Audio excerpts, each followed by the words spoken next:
Bonjour Guillaume Roquette. Bonjour Vincent Roux. Avez-vous été surpris par l'annonce de François Bayrou en début de semaine de demander donc le 8 septembre prochain la confiance des députés? La réponse est oui. J'ai été surpris et alors moi ça n'a pas beaucoup d'importance, mais j'ai pas été le seul. Apparemment Bruno Retailleau aussi. Exactement, parce que pour tout vous dire, avec Karl Mayus, nous avons fait l'interview de Bruno Retailleau lundi, à l'heure du déjeuner, parce que le ministre de l'Intérieur, c'est un boulot apparemment assez prenant, donc c'est le créneau qu'il avait. Donc on est 2 heures avant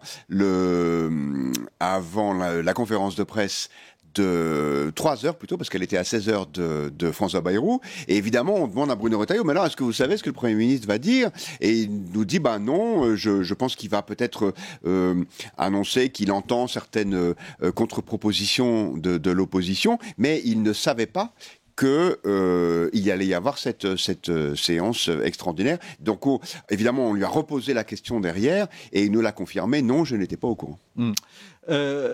Comment vous est-il apparu au cours de cet entretien? Égal à lui-même, l'une des forces de Bruno Retailleau, c'est que il a attendu un certain âge avant d'avoir un poste de premier plan et avant de devenir un présidentiable. Et il me semble que cette espèce de maturité qu'il a fait qu'il est d'un calme absolu. On lui a parlé du 10 septembre avec ses risques de troubles à l'ordre public. En fait, la place Beauvau, c'est un job où vous êtes en première ligne avec tous les troubles du pays. C'est-à-dire que dès qu'il se passe quelque chose, ça remonte à vous, par la police, par la gendarmerie. Et donc, pas avoir trop d'aversion pour les voilà, crises. donc ou bien ou vous êtes quelqu'un de nerveux et à mon avis, vous tenez pas 3 mois, ou bien vous êtes quelqu'un de placide et ça vous renforce dans ce côté-là. Donc on dit souvent que Bruno Retailleau est un taiseux. Il y a d'ailleurs un livre sur lui qui va sortir, une biographie, et dont le titre est Le Cardinal, allusion évidemment au cardinal de Richelieu qui était toujours dans l'ombre. Je suis pas sûr que Bruno Retailleau veuille rester indéfiniment dans l'ombre, en tout cas dans l'ombre de la présidence de la République. C'est d'ailleurs le surnom qu'on accordait également à un de ses prédécesseurs, c'était à Claude Guéant d'ailleurs. Oui, c'est vrai, c'est vrai. Et je peux vous dire d'ailleurs que Bruno Retailleau s'est un peu interrogé sur ce titre en disant c'est curieux, le cardinal de Richelieu en tout cas ne voulait pas prendre la place de Louis XIII. Bruno Retailleau lui a peut-être des ambitions, il en a même sûrement, puisqu'il ne les nie pas, des ambitions présidentielles. Il vous a fait des confidences sur ce sujet ou pas? Alors non, parce qu'il dit, on lui pose la question d'ailleurs dans l'interview, il dit ce qui est vrai, que la situation est tellement mouvante qu'il est impossible de savoir aujourd'hui qui sera en situation d'être candidat pour la prochaine élection présidentielle. Mais ce qui est certain, c'est que lui se prépare, y compris d'un point de vue programmatique. C'est-à-dire qu'il nous a livré notamment 2 propositions économiques et sociales, à la fois sur ce qu'il appelle travailler plus pour gagner davantage, mais avec un système d'exemption de charges sociales au-delà d'un certain nombre d'heures de travail, et puis sur la limitation des revenus de l'assistance et des prestations sociales. On va y revenir. D'abord, peut-être revenons sur quand même l'annonce majeure de cette semaine, donc ce vote de confiance et cette chute annoncée de François Bayrou. C'est quand même un échec pour Retailleau et pour la droite. Alors, c'est un échec parce que le gouvernement va a priori vers sa chute. On voit mal comment François Bayrou pourrait réussir à retourner les principaux groupes d'opposition qui ont annoncé qu'ils voteraient contre la confiance, c'est-à-dire toute la gauche et le Rassemblement national.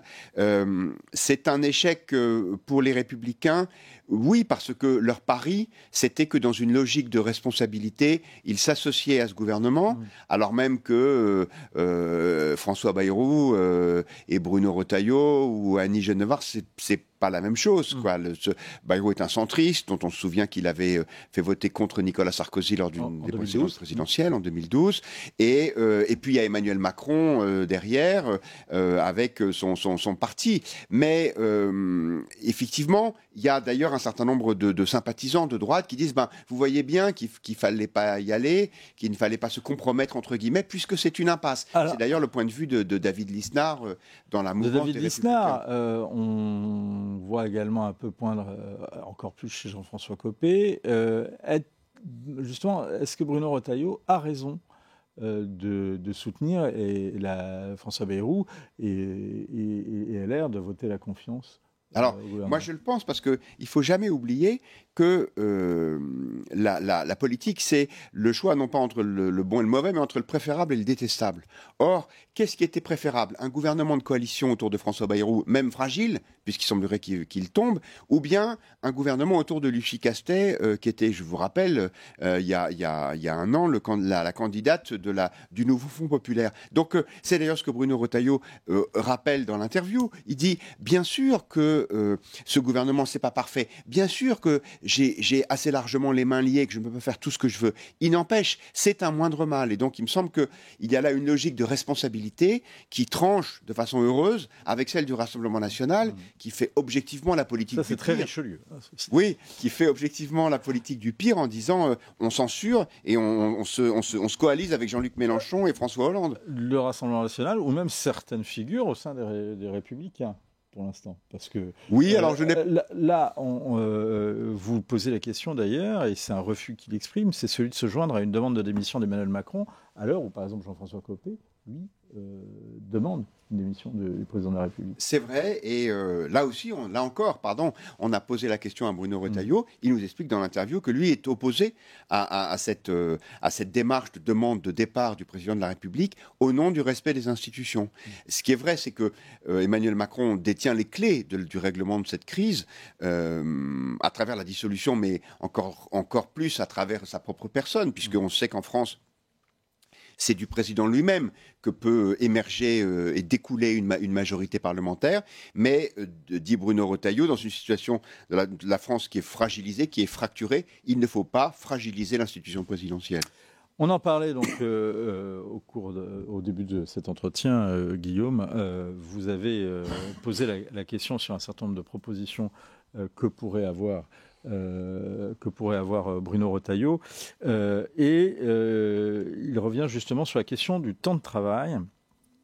Et ce qui est intéressant dans l'interview par rapport à François Bayrou, c'est que lui se montre hostile à la suppression des 2 jours fériés, contrairement à vous apparemment. Absolument. J'ai bien lu votre éditorial. Il dit,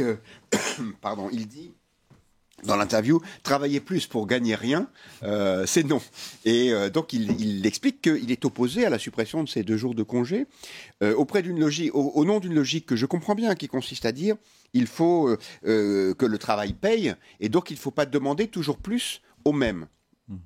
Et moi, je suis d'un avis différent. Je pense que symboliquement, cette mesure, évidemment, elle ne peut pas être la seule. Et là où je suis d'accord, c'est que aujourd'hui, c'est déséquilibré. C'est-à-dire qu'on demande plus aux gens qui travaillent qu'on demande, on va dire, à la structure étatique, puisque je vous rappelle qu'il y a une moindre augmentation de dépenses publiques, mais la dépense publique continue à augmenter en 2026. Et donc, on est très loin d'une cure d'austérité. Donc, OK, il y a des équilibres et il faudrait qu'on demande davantage à l'État en termes d'économie. Mais cela dit, sur le principe, je pense qu'il faut absolument que tous les Français comprennent qu'il faut travailler davantage parce que sinon, on n'arrivera pas à redresser la situation. Et il me semble que ces jours fériés, c'est un bon symbole de ça, même si ça ne me plaît absolument pas de venir travailler le lundi de Pâques. Alors que n'est-il pas quand même, alors dans ces cas-là, pas mal d'objections à ce que vous dites. Moi, je voudrais vous en faire écouter une de la part de quelqu'un qui est un haut fonctionnaire qui a écrit un livre très intéressant qu'il est venu présenter ici à plusieurs reprises, notamment lundi dernier. Il s'appelle Antoine Fouché. Il a écrit un livre qui s'appelle « Sortir du travail qui ne paye plus ». Le problème en France du travail, ce ne sont pas les gens qui travaillent, qui encore une fois travaillent à peu près autant que les autres personnes qui travaillent. C'est pas, pour le dire autrement, c'est pas le temps de travail pendant l'année, c'est le temps de travail pendant la vie. Parce que là, oui, on travaille 3 ans de moins. Donc ça veut dire que ceux qui avaient prévu de s'arrêter à 60, il faut qu'ils aillent à 63, 66. Et vous et moi, en tout cas moi, où il y a une suppression d'âge de la décote à 67, aller jusqu'à 70. Voilà. C'est ça la vérité. Et ça, vraiment, ça permettrait de rattraper le retard français. Mais les jours fériés, c'est pas le sujet, parce que le sujet, c'est pas le temps de travail pendant l'année. Oui, je comprends l'argumentation d'Antoine Fouché, qui est un homme remarquable. Hein. C'est vraiment je trouve l'une des révélations du paysage intellectuel sur ce sujet de ces deux ou trois dernières années. Mais il faut faire les deux. Moi, je pense qu'il faut faire feu de tout bois. C'est-à-dire que je pense que, bien sûr, il faut repousser l'âge de la retraite. Et d'ailleurs, même si c'est douloureux, c'est quelque chose qui a été fait. Mais je pense qu'il faut qu'il y ait cette prise de conscience que, quand je dis qu'il faut travailler davantage, ça signifie aussi, par exemple, revenir aux jours de carence sur les arrêts maladie. C'est-à-dire de dire aux gens, on est désolé, mais il faut que vous utilisiez le moins possible les arrêts maladie. Et le premier jour, puisque vous savez que ça a été supprimé dans l'administration, le premier jour, ça va être à votre charge. C'est-à-dire que il faut absolument multiplier les mesures qui permettent de faire prendre conscience de cela aux Français. Je suis d'accord que c'est plus symbolique qu'économique. Et est-ce que la symbolique, moins, ne serait-elle pas plus pertinente de toucher au temps de travail hebdomadaire, revenir aux 35 heures et adopter comme temps de travail réglementaire, par exemple, ce qui se fait au niveau européen. Maintenant, plus aucun pays européen, on le voit maintenant, ne travaille 39 heures, mais les moyennes sont entre 36 et 37 heures. Oui. Est-ce que justement, le symbole ne serait pas plutôt de s'aligner sur le standard européen en temps de travail réglementaire, plutôt que de supprimer 2 jours fériés? Alors oui, effectivement, il y a aussi la faisabilité. Et donc, les syndicats disent, on veut bien que vous augmentiez la durée légale, mais à ce moment-là, il faut payer davantage. Alors je vous rappelle que quand les 35 heures ont été mises en place, elles ont été mises sans diminution de salaire. Ce qui donc, rapporté au salaire horaire, signifiait une augmentation de fait. Et pour ceux qui sont au forfait, eh bien, il y avait ces jours de RTT. Donc, est-ce que ça veut dire qu'on enlève des jours de RTT? Ça revient globalement au même. Mais là où je vous suis, malheureusement, c'est que, politiquement, cette proposition était une erreur. Puisque 80%, voire 84% des Français, ça dépend des sondages, sont contre la suppression de ces 2 jours fériés. Donc en termes d'acceptabilité, c'est un échec. C'est d'ailleurs aussi pour ça, sans doute, que Bruno Retailleau est opposé à cette mesure, même si elle a été proposée par son Premier ministre. Je reviens sur l'idée donc de continuer à soutenir François Bayrou, ce qui risque, on le voit, on commence à le voir, on commence à l'entendre, même de susciter une division au sein des Républicains. Est-ce qu'il n'y a pas un risque, c'est de paraître un petit peu comme l'idiot utile du quoi qu'il en coûte macronien et du macronisme?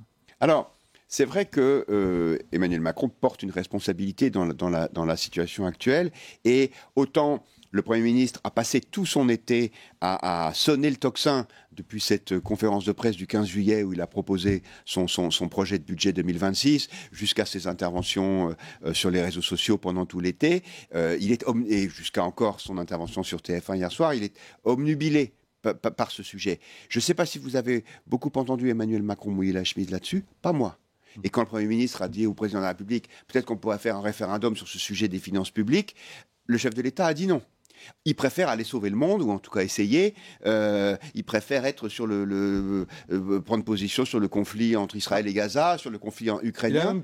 Il a ceci dit confié au GD News qu'il était temps maintenant de faire des économies. Oui, il l'a confié au JD News, et c'est tout à fait intéressant, mais il me semble qu'il peut avoir des moyens plus forts et plus solennels de parler. Or, il ne le fait pas, c'est-à-dire qu'il se met entre guillemets à l'abri derrière François Bayrou, alors que c'est maintenant connu, depuis qu'il est arrivé au pouvoir, la dette publique a augmenté de 1 000 milliards d'euros. Donc, je suis d'accord que être un petit peu la béquille d'Emmanuel Macron, c'est pas une situation très satisfaisante. Mais encore une fois, je pense que une dissolution, c'est à nouveau prendre le risque, parce que c'est ça l'alternative finalement.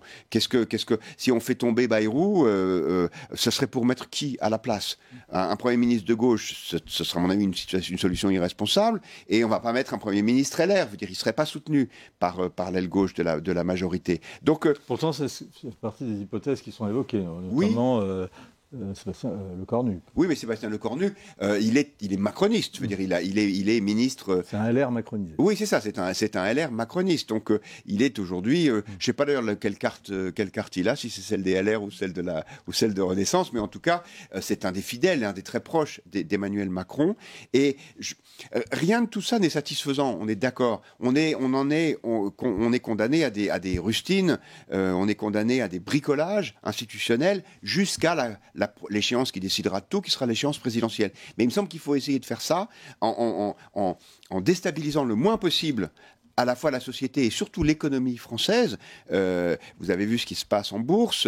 La rentrée est difficile sur le domaine économique. Les investissements sont à l'arrêt. Et pour ça, je crois qu'il faut être responsable. Même si je suis d'accord, c'est pas enthousiasmant d'aller au secours de François Bayrou. Comment vous avez réagi en entendant François Bayrou mettre en cause le confort des boomers ? J'ai trouvé ça culotté. Je trouve que ça n'est pas faux. Le Figaro Magazine a consacré une couverture à Nicolas qui paye il y a quelques mois. Oui, c'est vrai qu'ils ont profité de la situation. Moi, je me sens pas complètement boomer pour tout vous dire, puisque vous êtes en limite. Voilà, je suis à la limite, et notamment parce que je suis arrivé à travailler à un moment où le marché immobilier était plus aussi accessible que pour nos parents. Ma génération commence à être touchée par le recul de l'âge de la retraite, mais est-ce qu'on est dans une situation plus favorisée que les jeunes d'aujourd'hui? C'est une certitude. Il y avait une objection, c'est dire que les boomers ont payé les études de Nicolas qui paye. Peut-être une question sur Bruno Retailleau encore. Il se félicite, je le cite, que sa ligne de fermeté ait été adoptée face à l'Algérie. Est-ce que c'est quand même pas une illusion d'optique, surtout à l'heure où on vient de l'entendre, on l'a pu le lire dans les pages du Figaro d'ailleurs ces dernières heures, sa fille dit que la France n'a pas soutenu n'a pas soutenu Boualem Sansal, pardon, la fille de Boualem Sansal. Alors, ce que dit Bruno Retailleau, ce dont il se félicite, c'est du changement de pied assez spectaculaire du président de la République. Je vous rappelle qu'il y avait deux camps dans les relations avec l'Algérie. D'un côté, il y avait Emmanuel Macron et le ministre des Affaires étrangères en disant il faut discuter, il faut tendre la main, il faut être dans une logique de coopération avec l'Algérie. Et de l'autre côté, Bruno Retailleau qui disait ça ne sert à rien, on n'arrive pas à expulser nos étrangers qui doivent quitter le territoire, les fameux OQTF, parce que l'Algérie ne veut pas. Le seul moyen de régler le problème est d'engager un rapport de force. Et vous avez vu que cet été, Emmanuel Macron a totalement changé d'avis et a envoyé une lettre à Bruno Retailleau, en passant d'ailleurs par-dessus François Bayrou, ce qui n'a pas beaucoup plu à ce dernier, en disant au ministre de l'Intérieur, OK, on voit bien que ça ne marche pas à la bonne volonté, donc qu'est-ce qu'on peut faire ? Et Bruno Retailleau nous explique dans l'interview qu'il a envoyé au Premier ministre une douzaine de propositions. Le problème, c'est que ces propositions, c'est notamment sur les visas accordés aux hiérarques algériens, c'est la proposition de revenir sur le traité de 1968 pour l'accès des Algériens au RSA. Ouais. Et ces mesures, elles ne peuvent pas être prises par le ministre de l'Intérieur seul. Et donc, là où vous avez raison, c'est que lui, il veut agir, mais il n'est pas tout seul au gouvernement. C'est une des limites, effectivement, de ce gouvernement Bayrou, c'est que les ministres ne sont pas d'accord entre eux. Merci beaucoup, Guillaume. Votre édito et l'interview de Bruno Retailleau sont à retrouver, bien évidemment, dans ce nouveau numéro du Figaro Magazine, avec un très beau reportage, très intéressant dans le cadre de la guerre commerciale, sur la Chine, qui est l'atelier du monde, et plus déterminé que jamais à mener la guerre contre Donald Trump.